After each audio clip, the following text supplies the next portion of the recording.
جہاں پر لوگ جمع ہو، جہاں پر لوگوں کا ازدحام ہو، جہاں پر لوگ کثرت سے جمع ہوتے ہو، اس کو مکہ کہا جاتا ہے۔ اور اللہ تعالیٰ نے فرمایا کہ یہ جو شہر مکہ ہے، جس میں جو خانہ کعبہ ہے، جس میں جو ہمارا گھر ہے، وہ سارے عالمین کے لیے ہدایت ہے۔ فیہ آیات بینات، اس گھر میں اللہ تعالیٰ کے اس گھر میں اللہ تعالیٰ کی واضح نشانیاں ہیں۔ ہم دیکھتے ہیں کہ اللہ کے گھر میں ایسی کون سی واضح نشانیاں ہیں جو اور گھروں میں نہیں ہے؟ اس گھر میں ایسی کون سی نشانیاں ہیں؟ محترم بزرگوں، جب ہم خانہ کعبہ کے متعلق مطالعہ فرماتے ہیں، خانہ کعبہ کے بارے میں جب آپ تفصیل سے پڑھتے ہیں تو ہمیں کئی باتیں معلوم ہوتی ہے۔ سب سے پہلے خانہ کعبہ کو بنانے والے، اس کی معمار اور اس کی عمارت کو بنانے والے عام لوگ نہیں ہیں، بلکہ اللہ تعالیٰ کے نبیوں نے اس کی عمارت کو کھڑا کیا۔ سب سے پہلے سیدنا آدم علیہ نبینا علیہ السلام نے اپنے دست مبارک سے خانہ کعبہ کی تعمیر فرمائی۔ تفاسیر میں آتا ہے، ایک روایت میں ایسا آیا کہ اللہ تعالیٰ نے حضرت سیدنا آدم علیہ السلام کے ساتھ آسمان سے خانہ کعبہ کو زمین پر بھیجا، اور اللہ تعالیٰ نے حکم فرمایا کہ اے آدم، تم اس کا طواف کرو اور یہاں پر میری عبادت کرو۔ یہ ایک روایت ملتی ہے، مگر جو معتبر روایت ہمیں معلوم ہوتی ہے اس میں یہ بتلایا گیا کہ سیدنا آدم علیہ السلام نے سب سے پہلے خانہ کعبہ کی تعمیر فرمائی۔ کئی سو سال تک خانہ کعبہ اپنے مقام پر رہا۔ سب سے پہلے حج کرنے والے حضرت آدم علیہ السلام جو ہندوستان کی سرزمین سے آپ خانہ کعبہ گئے، وہاں پر آپ نے اللہ تعالیٰ کی بارگاہ میں حج کا فریضہ ادا فرمایا۔ سیدنا نوح علیہ السلام کا زمانہ طوفان نوح کی شکل میں جب آیا تو سارا معاملہ درہم برہم ہو گیا۔ جتنے لوگ بچ گئے وہ سیدنا نوح کے ساتھ کشتی میں سوار ہو گئے۔ پھر اس کے بعد وہ خانہ کعبہ جس کا صرف نشان باقی تھا وہ مکمل منہدم ہو چکا تھا۔ پھر کئی صدیوں بعد، کئی زمانے بعد حضرت سیدنا ابراہیم علیہ نبینا علیہ السلام نے خانہ کعبہ کی اس عمارت کو جہاں پر پہلے سے بنیاد تھی، اس بنیاد کو آپ نے دوبارہ تعمیر کرنا شروع کیا۔ ساتھ میں آپ کے فرزند حضرت سیدنا اسماعیل علیہ نبینا علیہ السلام ہیں۔ یہ دونوں نے مل کر جب خانہ کعبہ کی تعمیر فرمائی تو اللہ تبارک و تعالیٰ نے حضرت ابراہیم علیہ السلام جس پتھر پر کھڑے ہو کر خانہ کعبہ کی تعمیر کرتے تھے، اس پتھر کا نام مقام ابراہیم رکھ دیا۔ اب اس آیت کو پڑھیے، اللہ فرماتا ہے فیہ آیات بینات، خانہ کعبہ کے اندر اللہ تعالیٰ کی واضح نشانیاں ہیں اور اس میں مقام ابراہیم ہے۔ مقام ابراہیم سے ہوتا کیا ہے محترم بزرگوں؟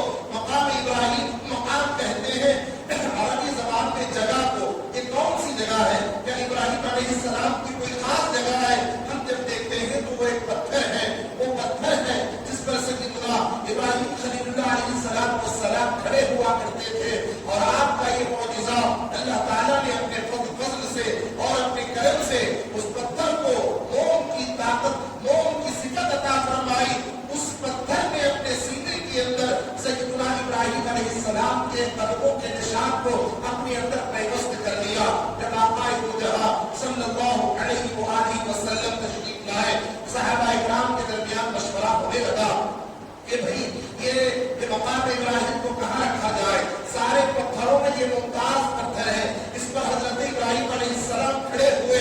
وہ صحابہ اکرام مشورہ دینے لگے، جس میں خلیفہ اکبر حضرت سیدنا عمر بن الخطاب رضی اللہ تعالیٰ عنہ ارشاد فرماتے ہیں، یا رسول اللہ، کیا ہی اچھا ہوتا کہ یہ جو مقام ابراہیم ہے اس کو خانہ کعبہ کے پاس رکھا جائے، ادھر ادھر نہ رکھا جائے، بلکہ یہ بھی اللہ کی نشانیوں میں سے ایک نشانی ہے، اس کو بالکل خاص طور پر اس کو خانہ کعبہ کے پاس رکھا جائے۔ ابھی گفتگو ہو رہی تھی، حضرت سیدنا جبرائیل علیہ السلام یہ آیت لے کر نازل ہوئے۔ آپ فرماتے ہیں فیہ آیات بینات مقام ابراہیم، اس خانہ کعبہ میں بہت ساری نشانیاں ہیں اور اس میں مقام ابراہیم بھی ہے۔ لفظ مقام ابراہیم کو الگ سے بیان کیا گیا، سارے نشانیوں کو الگ بیان کیا گیا۔ معلوم ہوا سارے نشانیوں میں اللہ تعالیٰ کے نزدیک یہ جو نشانی ہے مقام ابراہیم کی، یہ ذاتی عظمت رکھتی ہے، یہ زیادہ فضیلت رکھتی ہے، اس لیے الگ سے مقام ابراہیم کا نام بیان کیا گیا۔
درمیان کچھ رکعتیں پڑھنا ہے، کچھ نہیں کرنا ہے، بلکہ صرف صحیح کرنا ہے، دوڑنا ہے۔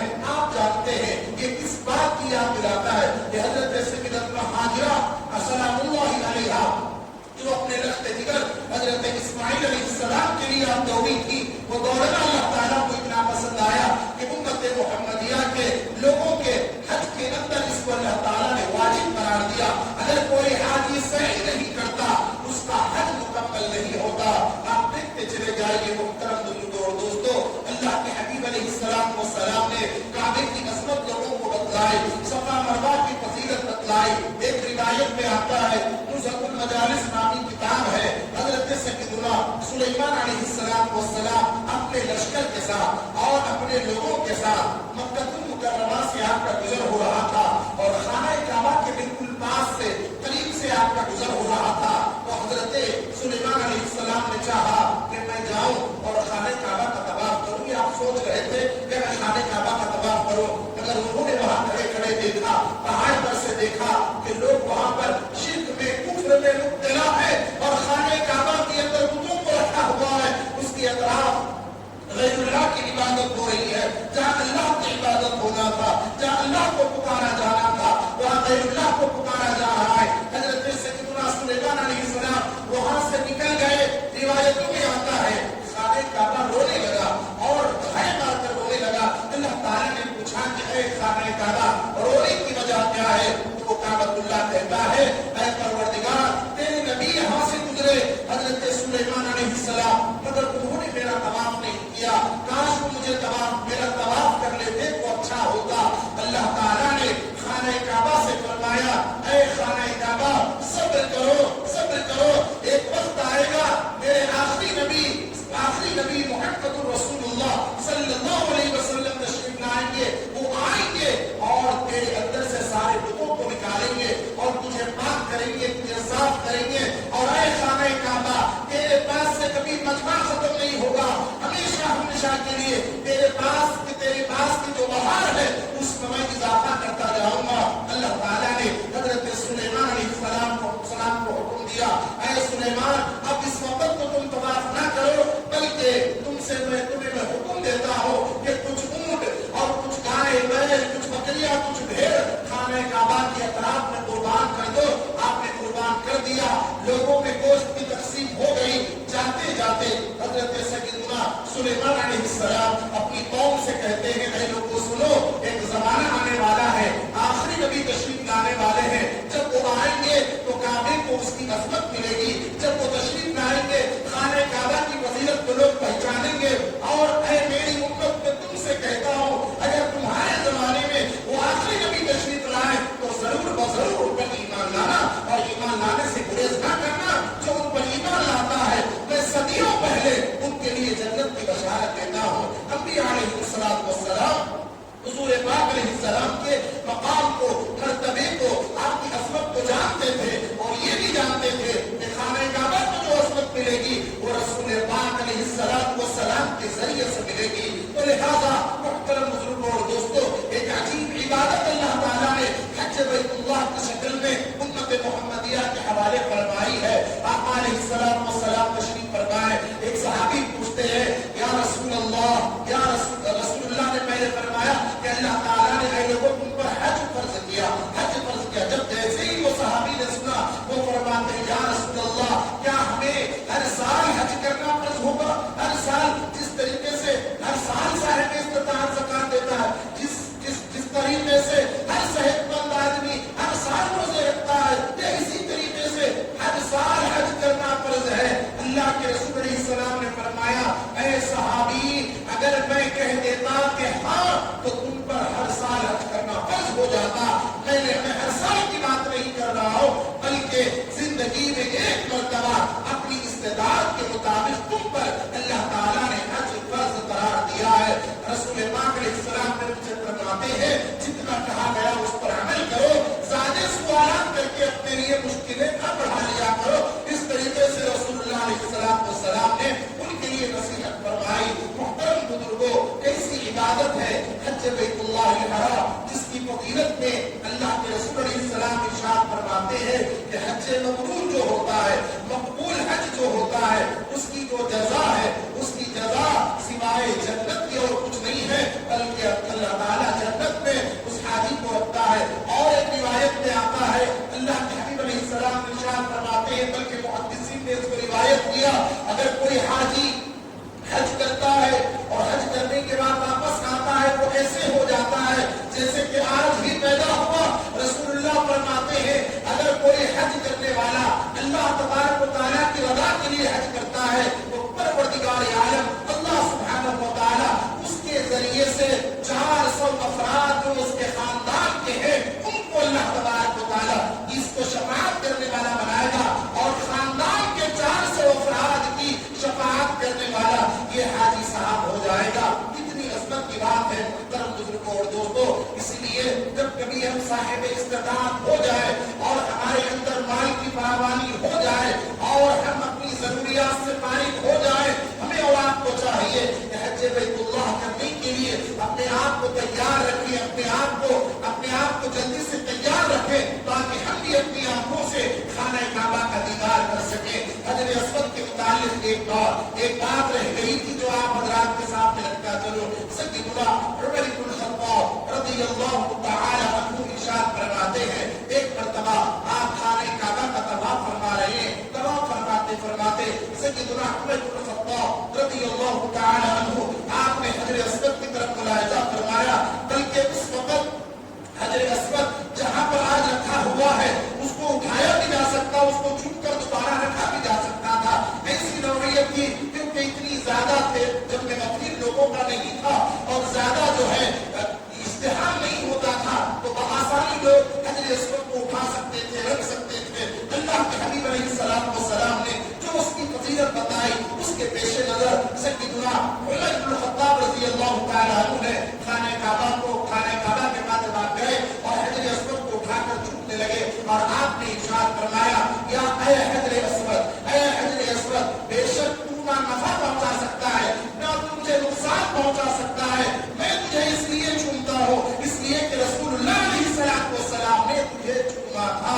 محترم بزرگوں اور دوستوں، اگر رسول اللہ نہ چنتے تو وہ فائدہ دینے کے قابل نہ ہوتا، آقا نے اس کو چن لیا، اب وہ فائدہ بھی دے رہا ہے، اب وہ فیض بھی پہنچا رہا ہے۔ ایک روایت میں آتا ہے خانہ کعبہ کے اندر جو حجر اسود ہے وہ لوگوں کے گناہوں کو اس طریقے سے کھینچ لیتا ہے جس طریقے سے کوئی مقناطیس لوہے کو اپنے قریب کھینچ لیتی ہے، اس طریقے سے اپنے اندر لے لیتا ہے اور چننے والے کے لیے گواہ بن جاتا ہے۔ اتنی عظمت کی بات ہے محترم بزرگوں اور دوستوں، دیکھیے یہ کیسی عظیم عبادت ہے۔ زندگی میں ایک مرتبہ اللہ تبارک و تعالیٰ نے حج بیت اللہ کو فرض قرار دیا صاحب استطاعت پر۔ جب ہم جاتے ہیں اس کی تلبیہ الگ ہے اور اس کا لباس الگ ہے اور اس میں کرنے کے جو ارکان ہیں وہ ساری عبادتوں سے جدا مانا ہے۔ جب ہم نماز کے لیے گھر سے نکلتے ہیں تو کوئی مخصوص تسبیح نہیں ہے، کوئی دوسرا عمل کرتے ہیں کوئی مخصوص تسبیح نہیں ہے، مگر جب حج کا ارادہ حج کرنے کے لیے جب کوئی حاجی احرام باندھتا ہے اب اس کی تسبیح تحلیل میں فرق آ جاتا ہے، اب وہ اپنی زبان سے کہے گا لبیک اللہم لبیک، لبیک لا شریک لک لبیک،